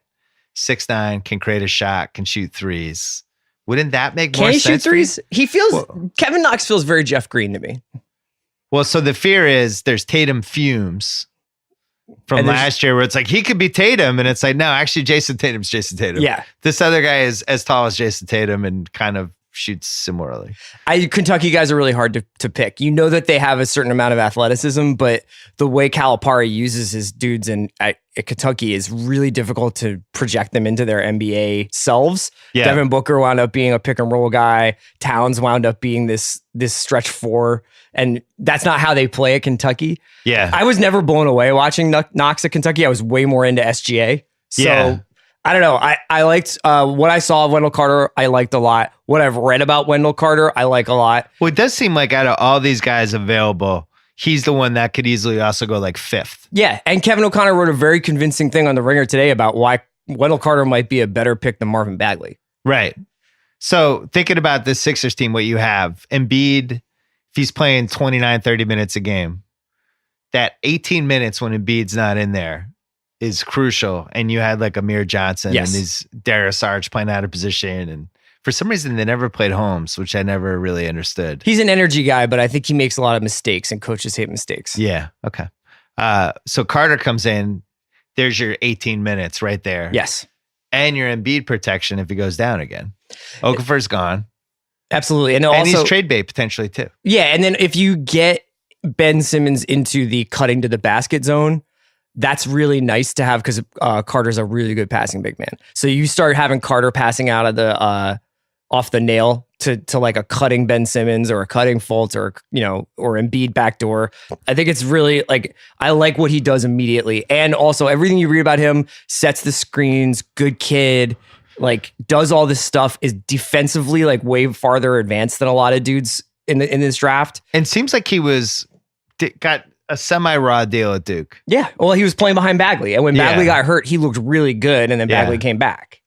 I think you talked me into this one. Okay. You would trade up though, right? In a heartbeat. I don't know. It seems like it's a 2-person draft to me in terms of like that, or you want to give stuff up for. Also, I got to tell you, man, I am pretty haunted by trading up. That's not like my favorite thing to hear right now. So they'll never trade. So if Memphis called you and said, we'll do 4 for 10 in Fultz right now, you wouldn't do it. And what am I getting it for here? Marvin Bagley. No. I'd rather. I mean, honestly, like, What if Atlanta called you and said, "We'll do 3 for Fultz and 10"? You can take Jaren Jackson. I'm okay. You're good. Yeah, I think Wendell Carter is more ready to play than Jaren Jackson. Wow, Chris Ryan coming in hot. All right, that's it for Philly. Thanks, Chris Ryan. You got it. All right, picking 11. Our old friend Tate Frazier. Good to be back. You're back. Yeah. You here. graduated from us. Now you're like a podcast host. Some You can would come back say. every once in a while. You can come back. Please, and whenever produce you one. want me to. You're picking for your beloved Charlotte Hornets at number 11. It's a tough pick. It's a tough time. I think it's a new era in Charlotte, as you know. We got Mitch Kupchak, who has come out and said that he and Michael Jordan are not friends. What does that mean? He was trying to say, like, basically, like, I'm not going to default to what Michael says just because we have a past friendship. And he even came out and was like, we don't even have that great of a friendship. You know, we knew each other tangentially, but yeah, it was we both more love of a, Dean Smith. Yeah, it was a business thing. It's just because we went to Carolina doesn't mean we're going to agree on everything. So I think the interesting thing now is to see. I think Jordan last year made the Monk pick. I think that was his pick. I think Mitchell was who they wanted to take. And then Jordan came in the last hour and was like, no, we're going to take Malik Monk. You think Charlotte wanted to take Mitchell? Well, that was the plan last year because they wanted to get the Kimba replacement, to get the point guard for the future. You bring him in, let him mature under Kimba. And then Monk was on the table. So they go, hey, we're going to go for best player available. Michael loves him. Because he had 47 against Carolina. Michael Jordan only watches Carolina basketball games. Yeah, I do like Monk. So that's what happened last year. And I think this year, if a similar situation were to happen, say Michael Porter Jr. is on the board, if Michael Jordan says, I want to take Michael Porter Jr., I think Mitch Kupchak says, no, we take who we're going to take. So it's a new time, which is nice. And then Michael Jordan said, no, you didn't hear me. We're going to take Michael Porter. And then he just sends the card in. Yeah, this is what we're actually doing. So you like who at 11? 11, I like Kevin Knox. Okay. I think they're going to go back-to-back Wildcats with the Calipari kids and bring them in. I think, as you know, Michael Kidd-Gilchrist, number 2 pick, hasn't quite, panned out. He's had some injuries, some shoulder problems. He still doesn't have a jump shot. They need a small forward. And I think Knox is a guy that they all seem to like. They worked him out. They were a little worried about his shooting. He shot like 34% from 3 last year, but I don't know. I think they buy into Kevin Knox and go for the 6'9" guy and have Marvin Williams and MKG kind of mature and make him grow up a little bit in his first year. I made the case with Chris Ryan that the Sixers should take Kevin Knox. I think they need a wing, and I think it's either Bridges or Knox. Right? Can he shoot threes? Can who shoot threes? Knox. Are you happy with his 3-point stroke? No, and I think that's the biggest thing. Rub on him. Yeah, right? Well, he has a great mid-range game. It just seems like the biggest thing is people say he doesn't have a motor. That's one of his biggest knocks, which is tough. And then the 3-point shooting, 34% is not great. But I don't know if he has to be that guy in his first year in Charlotte because Kimba shoots all the time.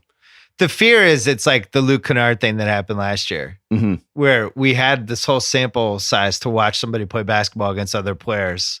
The season ends, then we go to the workouts. We were like, Luke Kennard killed his workout yesterday. Yeah, wow. he made 93 out of 100 threes. Can't believe how well he worked out against nobody. Yeah. And then we do this every year, and it seems like Kevin Knox is this year's workout guy. On the other hand, he's young, and I like getting young dudes. I like the fact that he's not even 19 yet. On the other hand, that was the case for James Young when the Celtics took him. He's so young. He got all this playoff or this big game experience already. He's a baby. And then it's like he goes to the NBA and he can't even handle anything. Absolutely. And I think the thing with Knox too is that a lot of people are worried about what position is he going to play? Can he even play the 3? Does he have the handles to play the 3, or are we going to have to slide him down to the 4? The Hornets do need a power forward because Kaminsky hasn't quite worked out, as you remember that trade. I did. That Michael non-trade. Jordan, yeah, that Michael Jordan didn't want to do. So that's why it's a new era. So I think people are worried about that. And I think there could be a world in which the Hornets want to go to a power forward and they take a Robert Williams, and people are freaked out because they can't believe that they picked a guy this high. So your tax, Michael Jordan, your favorite athlete ever. Yes. You ride or die with MJ over LeBron like nobody on this Ringer staff except for maybe me. But the tax of the joy that Michael Jordan brought is that he's a terrible owner. And we just have to deal with it. We're happy to have Michael in Charlotte. It's nice. Unfortunately, most of the time he's in Nassau in the Bahamas, but we take him when he's in town. We're it's like excited. having a crazy parent. Yeah. And my mom didn't come over for Father's Day yesterday. I still have no idea why. She just wasn't available. So It's all right. That's my mom. Michael is not available to us. He's definitely not emotionally available. He definitely doesn't talk to the people that much. He does the fundraiser, a little bit, but that's about it. I think right now, though, with Kupchak being there, he's going to listen to Kupchak because he respects Kupchak. A lot of the people he just sort of overrode all their decisions. And I think with Kupchak, he'll finally have to listen to him. I mean, I have to mention Kupchak left the Lakers because he overpaid Luol Deng and Timothy Mozgov and completely destroyed their cap space and did such a bad job in LA that that they couldn't even land players who wanted to go there, like LaMarcus Aldridge. And I'm not even sure Kevin Durant met with them. No. I think that now that's your new GM. Well, and that's not good. You've made the joke all the time that he wakes till 12 o'clock in the free agency and, plays it by he's very old school in that matter of fact way. But the good thing about Charlotte is no one's coming there as a free agent. I mean, Batum was the biggest thing, and that was because we gave him, $120 million. Of course, he's going to come to Charlotte. I don't think they're going to be in the free agent game. I honestly think that Jordan wants to shred money. He doesn't want to pay all these guys. He has, they're almost in the luxury tax. Yeah. I could see them taking that 11 pick, maybe drafting a guy like if Michael Porter Jr. is on the board or Shea Gilgeous-Alexander that people like around the league and trying to take that with the player, shred some salary and make a trade. Try to, because they are I close think to Kupchak wants to trade the pick. Yeah. Well, somebody's going to fall because it seems like the draft goes 10 deep and then it drops. Yeah. But somebody always makes a mistake in the 10. Donovan Mitchell is the thing that haunts that team. I think it haunts Michael Jordan because I think he knows that Mitchell was the guy that should have taken. I never knew that story. Yeah. I had known that the Knicks were very close with him. And then there was one other team. Was it the Pistons, right? When they took Kennard? I think the Pistons were in on Kennard. They saw that workout. I think SPG was like, did you see that workout? It reminds me of Turkoglu, yeah. I met Mitchell at the finals, and he was like such an impressive guy. Yeah. He's like a 38-year-old guy already. And you would think like the whole rookie t-shirt thing would kind of phase him a little bit when people were kind of giving the backlash. He was like, yeah, I'm still going to wear it because I am a rookie. Sorry. Well, I don't know whether to say congratulations, but thanks for making the case for Kevin Knox. I don't think there's any congratulations to be had, but I do think if Knox comes in and they replace MKG with Knox, that's the good news is you have North Carolina basketball. That's right. Yeah, you always have that. All right, thanks, Dave Frazier. Of course, thanks, Bill. Up next, 12 and 13, the Clippers.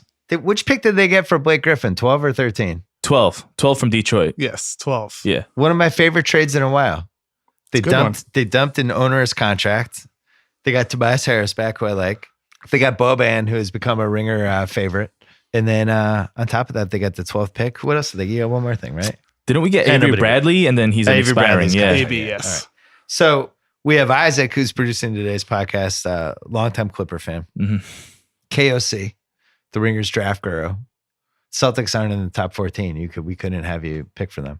We decided to make you co-GMs for these two picks. One of the picks is obvious. The other pick is not that obvious. So with the 12th pick, who are you taking? We took Miles Bridges out of Michigan State.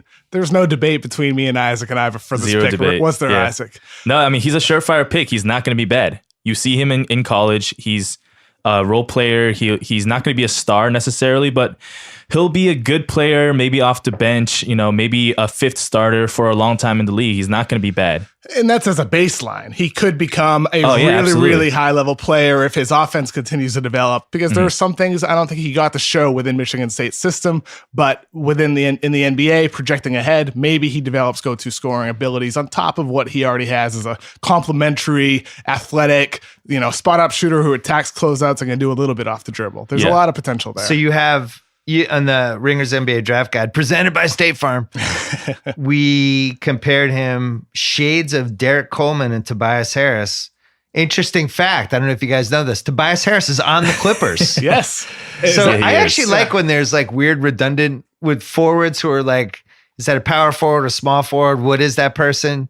But then you have two of them. Like I liked when the Morris brothers played together in Phoenix. I thought it was effective. It would be interesting having both those guys on the same team, because Tobias Harris, I feel like he's underrated in a way, because look, he's only going to be 26 this year, nearly averaged 20 points per game, super efficient. He's gotten better over the years. I don't think we should discount him as being like a very important player on a contending type of team. So you wouldn't trade Tobias Harris 12 and 13 for number 2? Never. No for way. Doncic. You wouldn't do that. It would have to be Doncic. I would have to know that it's Doncic. I'm saying 2. Okay. So Sacramento calls you and says, we'll give you number 2, and here's what we want. I You would have to think take about Zach it. Randolph's contract back. Zebo 2.0 in the Clips. Yeah. I mean, I would consider that, and I probably would end up pulling that trigger. We would say yes. Yeah, we would say yes to that. If it's GMs. Luka, everything's out the window. Like take Tobias Harris, take whatever. So Luka to you is a 130 cents on the dollar guy. Sure, yeah. Because that's basically what Philly paid for Fultz last year. You do it if the guy's a sure thing. Yeah, I mean, like, me, Charks, and Danny all have Luka number 1, and having him number 1 in this year's class, which has a lot of really strong prospects, I think is an indicator like this is the guy in this draft, at least in my heart. I mean, I think he is the guy that if you're going to trade up for Luka. And your gut feeling is that he goes in the top 2, that all this is smoke. Yeah, I mean, I still think top 3 for him. Even if Sacramento takes Michael Porter or Marvin Bagley at 2, I don't see how Atlanta could pass on him at 3. I just can't see. I feel And like it's a lot of smoke. if Phoenix shocked everyone and took Jaren Jackson number 1, you wouldn't flip out. If they took Jaren Jackson over DeAndre Ayton, Yeah. I would be super, super shocked, and I think it would be the wrong choice. Okay. So you would take you still have the tier of Ayton, Doncic, and then it drops Yes. to Jackson. Yeah, Jackson and Bamba and that whole group there. I still feel like Jackson is a sure thing. Jackson's going to be really, really good. I'm a Michigan State fan, so I'm biased, but Jackson is like, I think he's he falls in those surefire picks. Like he's not going to be bad. Can I just point something out though? Please. With Jaren Jackson, he had more fouls per 100 possessions than Marquise Chris, more than Karl Anthony Towns as a freshman. I don't like that. And- Yeah, but did you watch Michigan State? Tom Izzo did not do a good job with that team this year. Sure. But Jaren Jackson, he's going to be a good player, right? He's going to be a good player, but to be an elite defender, he's going to have to cut down his foul rate. And other great defenders have had high foul rates as freshmen. Joakim Noah did. Joel Embiid did. So there's a chance he goes down that path, but there's also a chance he has difficulties, not biting at pump fakes, not chasing every block that's available like Karl Anthony Towns. There's no such thing as a guarantee, but I would bet on him going down the other path. Man, this has been a rough podcast for Jaren Jackson. Seriously. We talked him up early, and now it's flipped on him. The KOC is just with the Kevin O'Bomber off the top rope. Doesn't know what happened. It's just like I'm in the process of like, do I want to have Jaren Jackson ahead of this guy or that guy? I don't think I can put him ahead of Bamba. Let's go back to Really? Yeah. You take Bamba over Jackson. Here we go. Sorry. I didn't know this was going to happen. Oh my goodness. I didn't know this was going to happen either. Because we had Gallagher begrudgingly take Bamba at 5. Come for on, Dallas. Jason. He didn't even feel that great about it. And he said the only reason he did it was because you whipped a glass of Bamba Kool-Aid at his face. And he still had the DNA from the Kool-Aid in his hair. I did. It's true. So, I did do that. So you're all in on this is going to be the hill that you die on this year. That Mo Bamba is going to be a really, really good player. Last year's hill was Jason Tatum, which was a great hill. Pretty good hill, yeah. What was the year before? 16. Simmons, Brown. It depends. Around that time, in Boston sports media, I was going to radio shows and everybody's saying Jaylen Brown's a non-shooter. And I was like, no, Ben Simmons is a non-shooter. Jaylen Brown can shoot. It's just a matter of what level he reaches as a shooter. And he's exceeded expectations. So you were on the Jaylen Brown hill in 16. Yeah, kind of. For what Boston was the last bad hill you were on? Jalil Okafor? No, I mean, I had Okafor at number 2, which feels so dumb in hindsight. So we didn't know. But I'm not sure if I was on a hill, but that was a really bad one. Having Brandon Ingram ahead of Ben Simmons. The Lauri Markkanen F+. One. Yeah, I mean, I'm still happy with my Lowry evaluation. I'm happy with it. I love that. This is great. The F+ was in the moment, Ruby was sitting there like, I need a grade. And I was like, F+, because I thought the deal was bad, giving the 16th pick in the draft. I still think that was silly. Yeah, they shouldn't have done that. The F+ was a mistake. It should have been like a C+ for the pick. Do you still hear it from the Bulls fans about Lauri? All the time. Yeah. It's the funniest thing. Well, listen, you can't go 100% on these. Of course Miles not. Bridges, is he a starter for the Clippers in the next 2 years? You think so, right? Yeah, I think he can start at the 2 next to Toby Harris, or Toby Harris at 4 and him at 3. But I think Miles Bridges projects to be kind of like a good Jay Crowder, maybe. Like he's thick framed. He can guard 3s and 4s. That's a good thing. That's a good player to have. I like good Jay Crowder. Jay Crowder on Utah was pretty good, I thought. Yeah, absolutely. And he had some moments with the Celtics. KOC and I were trying to warn everybody that he was overrated, but now he's like weirdly underrated.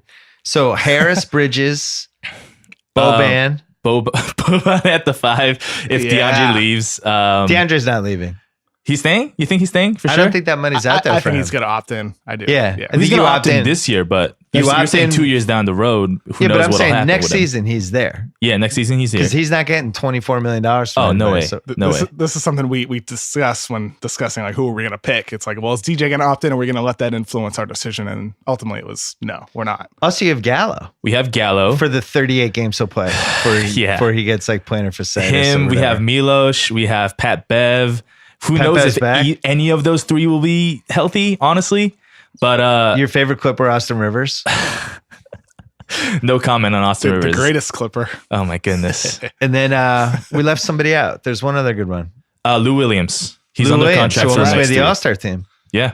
It's not a bad team. All right, who are you taking at 13? So at 13, Isaac and I debated this one. We got into a good argument over the phone. Yeah. Isaac wanted Lonnie Walker, Miami wing, and I wanted Troy Brown, a wing from Oregon. So this is a tiny bit high for Troy Brown, right? A little bit high. People have him in the like 16 to 18 range. We ultimately went with Troy Brown. Yeah. and Explain it. So what's the comp for him? It's my head if Brown doesn't work out.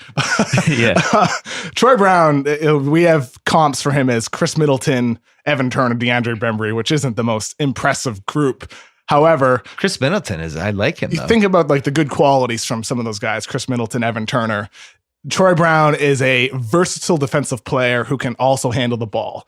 So he's like Turner in that sense where he can do different things for you. but better shooter, right? But better shooter. I mean, he shot only 29% from three last year, but 74% from the line. He's in the process of making some tweaks to his mechanics that seem Yeah, to his help. shot looks a little weird. Yeah, it's not a great shot. However, he has everything else. He has the playmaking, he has the vision, he has the body to defend multiple positions. But he also has what I think is really important. He's one of the highest character guys in the draft, one of the quote unquote hardest working guys in the draft. And if I'm going to bet on somebody to reach their potential, whatever it may be, I would bet on a guy like Troy Brown. And for the Clippers with that pick, I think you're getting a guy who can plug into whatever type of system you're running moving forward with his versatility. And then if his shot does start to click, which I think it can because he has solid touch, then you got a really, really, really good player on your hands, like a Middleton Turner combo type, which I think is pretty damn good. Yeah, we forgot to mention Harrow, who I really like. Oh yeah, Montrezl Harrell. Yeah, Trezzy's good. Ultimate energy guy. Yeah, really, really good energy guy. He's doesn't have the crazy contract that Fareed does, but does everything that Fareed does basically. The Clips actually have too many guys.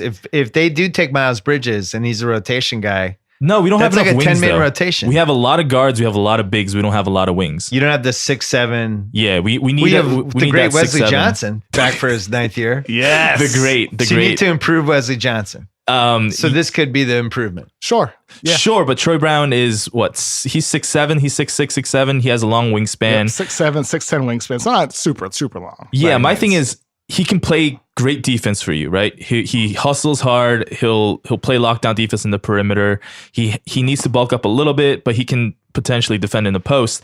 But his biggest factor is who knows if his shot's going to develop. You're confident, KOC, that his shot will develop. I mean, but his shot looks like a I mean, catapult. we've been down this stage before with Justice Winslow and Stanley Johnson, a long list of guys who live to improve their shot. But I think he's at a better starting point at this stage. And really, it's just betting on like one of the high IQ players, one of the youngest guys that's going to go in the first round, one of the highest character guys in the draft. It's betting on really him, the person, as much as it is Can I ask a him, the question? player. Sure.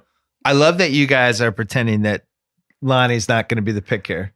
I like Oh, Lonnie oh, Walker for this. I'm the one pretending. Yeah, you're the only one with the pretense Like here. I said, it's my head if Troy Brown doesn't work out. I think you can lock down Lonnie Walker. Everything I've read, all the concerns, all the red flags, it just feels so Clippers to me.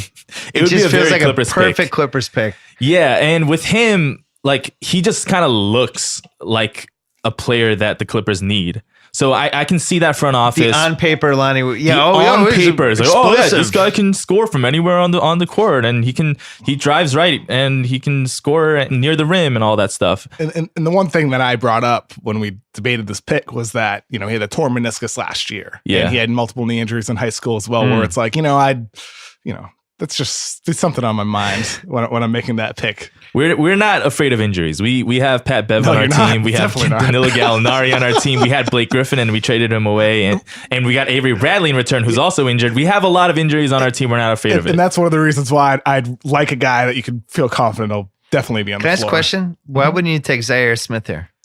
He was on our board, and Zaire. I think we wanted somebody where we had a little bit more confidence in what he'll be on the offensive end of the floor. Zaire Smith, elite athlete, can become a really, really high level defender. Not a lot of ball handling there. The shooting is a question mark. He's also undersized, and that's kind of a concern we have a lot of guards who can already defend. I mean, Austin Rivers, as much as I have pretty good defender, have a high level distaste for Austin Rivers, but he can defend guards. We need wing defense. That's what we need. Robert Williams as the DJ a year from now replacement doesn't make sense. We kind of wanted to get away from that DJ mold, I think, and plus DJ probably back. A little bit of a factor. Yeah, if I'm gonna have a big guy who shoots 50% from the free throw line, I'd rather have the guy who's proven that he can actually play defense. And Robert Williams can be good. Again, he just reminds me exactly of DeAndre Jordan. I don't know if I want to sign up for a younger DeAndre Jordan again. You're paying again. DJ $30 million. Exactly. And Robert Williams will be on a rookie contract. I wonder what the most Jerry West pick is. He usually goes for the upside. Trading up. Yeah. That's the thing. We're all pretending they're not going to trade up, but I feel like they're going to trade up. They're going to try to get a star. I think it would be a wrong choice. Michael Porter, baby. Oh, my goodness. Oh, my God. Isaac's worst nightmare. That would be a very Clippers pick, though. If he's on the board at 7 for the Bulls, would you trade 12 and 13 for 7? Anything else on the deal? Just 12 and 13. I'll throw you back Bobby Portis. I like Bobby Portis. I wouldn't do it, but I'm also not as high in Porter as the Clippers might be. I wouldn't do it if I'm the one making it seems that like call. the Clippers want to come out of this draft with a star. With a star. Ballmer wants a star, and in turn, Jerry West also wants a star. And for me, as a Clippers fan, I've seen too many, we've drafted Eric Gordon back in the day. We drafted Bledsoe the year right after that. And we're trying to get these ball handling guys who can potentially be a star or whatever. And that's never worked out. It's worked out once, Blake Griffin, but he was a surefire pick. All right, let's move to Denver. Haley was going to come in, Haley O'Shaughnessy. She's got strep throat. Yeah, it's unfortunate. She was at the pharmacy getting antibiotics. She's like, I'll come in anyway. We're like, no. First of all, nobody wants you breathing all over us. You have strep throat. Stay out of the office. That is a Ringer policy. If you're sick, stay home. We don't take it personally. Yeah. But she did send us a pick. So who'd she take? She took Shai Gilgeous-Alexander from Kentucky. Nice. We okay with that? Yeah, it's cool. I mean, doesn't hurt to add another guard on top of everything else they already have, I suppose. I suppose, but Jamal Murray, Gary Harris, Shai Gilgeous-Alexander, that feels like a New Orleans with their three-headed point guard monster that they had. I actually like the fit for him there because he's not a shooter, but there's a lot of shooting around him. Yeah. You can get away with the one guy who's not a shooter. But he is a defender. He's a defender. And that he's an adds athlete. a nice mix. But with what about everything the else. part that he's not great at creating for others? I mean, I think he can pass. Shai Gilgeous-Alexander can pass the ball. He has passing vision. It's really about he doesn't have that elite first step. He doesn't have that burst. So the shot creation in the half court, I'm not sure he can be your only playmaker on the court. You need others on him, which is why having Jamal Murray alongside him, having a Gary Harris, having a Nikola Jokic, the best passing center in basketball. That's what I think is a really, really smart, good fit for him. So I like Haley's pick. Can I tell you what I think? Sure. I wouldn't take a point guard unless it was a sure thing anymore. There's too many point guards. I would use the draft for wings and all players that there just aren't enough of. I can get a point guard every year. I can get, if I'm Denver, I can just sign Shane Larkin for $5 million a year. And next year he'll be as productive as this kid will in his first year. Unless you're drafting somebody at point that you feel like can be an all-star, I would just not take a point guard ever. But Trae Young is an exception, right? Trae Young's an exception. There's a chance he could be really good. He could be a transcendent shooter, potentially. So I get that. But once we start drifting into this and I'm still in the teens, I want dudes who are unlike other guys in the league. I want wings. I would rather roll the dice with Zaire Smith and hope he's good. He is a little different as a wing, though. At 6'6", with a 6'6". near 7-foot wingspan. That makes him unique as a guard. But if you said he can't shoot, well, to your point, right? And he's not explosive first step. So it's how am I getting offense out of him? And that's exactly why I'm bumping him down my board on the next update. I like him a lot as a player because of his defensive ability, but you're essentially saying yes, he's different for a guard, 6'6" with a near 7-foot wingspan, but why not draft the actual wing that's 6'7", beefy, muscular with a 7'2" wingspan? I see over what the guard, right? I agree with the logic with the Haley pick. Mm-hmm. I'm just saying, me personally, I just wouldn't take point guards in drafts unless I thought they could make an all-star team. I think it's too easy to just every year grab somebody. Every year they're around. You go get Dennis Schroeder probably right now. Yeah. From Atlanta. You could probably offer Atlanta the 14th pick and something else and just get him instead. You know? I just think these guys are out there. I actually thought about Rozier was just Rozier. He was buried on a bench forever. Yeah, I actually thought about floating SGA as the Clippers' 13th pick, but then I voted against it because he kind of reminds me of Michael Carter Williams. And Michael Carter Williams is on the cusp of. Is he out of the league? Is he in the league still? Yeah, he's not good. He's not. He's a forgettable player, basically. It's point guard. You need to be able to shoot or get to the rim. Yeah. Is Rozier worth what pick you think? Like if Boston called right Denver around and this said, range, yeah, I think maybe a little bit lower, right around maybe where he got drafted, 16th. But if Boston called Denver and said, "We'll give you Rozier for 14," I think Denver does that. Oh yeah, in a heartbeat. I I don't think so. Really? If with the guys that are on the table right now, I'd rather have Terry Rozier. You wouldn't? I think Denver would take the proven commodity. Would you take him for the Clips? I would take him for 13. For 13, yeah, I would take him. Yeah, like we still have a Lonnie Walker on the board. You're talking about wings, right? Like a guy like Lonnie Walker, a super athlete. I think you may rather have the years of that guy, whoever it may be at 14, over a guy who's going to be a free agent in a year. Is going to want a big payday. 2 years. Next summer. I mean, Rozier next summer will He's be restricted though. Yeah, so it's like but then you got to pay him. Yeah. Next summer. So maybe you'd rather have the 4 years of the guy on a rookie contract rather than the guy who's about to be in the he hopes 16, 17 million, maybe more like 12. I'm punting once all the all-stars are gone in the draft. That's my draft mentality. But you don't know though. Like you still have a shot. You're really high on this draft. We talked about this yesterday. We have. I don't think this is actually a very deep draft, but you think it is. I think it drops off after Miles Bridges. It does drop off around like the 12 or 13-ish area. There's a drop off, but then at that point of the drafts, no matter who you ask in the NBA, everybody agrees like from 15 to 40, like it's flat. Where like some people are going to have their 15th player, another team might have him 40th. Some people are going to have their 30th player. Another team might have him 20th. Right. So it's that type of draft where if you are drafting at that spot and the guy that you have ranked 10th on your board at 14, I think you'd rather have that guy that you perceive as the 10th best player over Terry Rozier. All right, here's the Ringer draft. Phoenix, DeAndre Ayton. Sacramento, Luka Doncic. Atlanta, Jaren Jackson. Memphis, Marvin Bagley. Dallas, Mo Bamba. Orlando, Trae Young. Chicago, Michael Porter. Cleveland, Mikal Bridges. New York, Colin Sexton. Philadelphia, Wendell Carter. Charlotte, Kevin Knox. Clippers, Miles Bridges, Troy Brown. And then Denver, what's the guy's name? I'm not Shai Gilgeous-Alexander. Yeah, I'm 6 months away from being able to say it correctly. Call him the hyphen guy. Just say SGA. SGA. Perfect. That's it. So what else do we have going this week? We're going to be live on Thursday, right? On Wednesday as well. I think we're doing some type of podcast. We're doing a Tuesday draft preview podcast that will be up on Wednesday morning. On the Ringer NBA show. On the Ringer NBA show. And then during the draft, we're going to be in our little chapel studio, filming videos, taping podcasts, all that stuff. It's going to be a good ass time. Yeah. Thank you, Kevin O'Connor. Thank you, Isaac. Thank you. Thanks to all the Ringer people that joined us for this podcast. I hope you guys enjoyed it. Don't forget about Courtside on HBO, Tuesday night, 9 o'clock. Thanks to ZipRecruiter. Check them out at ZipRecruiter.com/BS. Back on Wednesday with another BS podcast. Until then.